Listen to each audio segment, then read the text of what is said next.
దాటుకుంటూ మహోన్నత శిఖరానికంటే యావత్ భారతదేశం అతన్ని గుర్తించింది.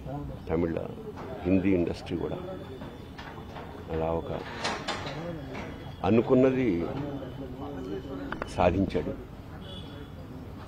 ఇప్పుడే అదే చెప్పుకుంటున్నాం, మా అనుభవాలు.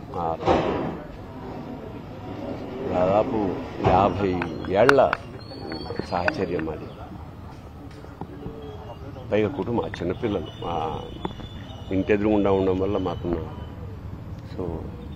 కుటుంబంతో కూడా చాలా అనుబంధం ఉంది. అలాంటి కోట శ్రీనివాసరావు ఇవాళ వెళ్ళిపోయాడంటే ఒక శూన్యం. కోట శ్రీనివాసరావు గారి స్థానం మాత్రం ఇంకెవరు పూరించలేరు, అది సత్యం.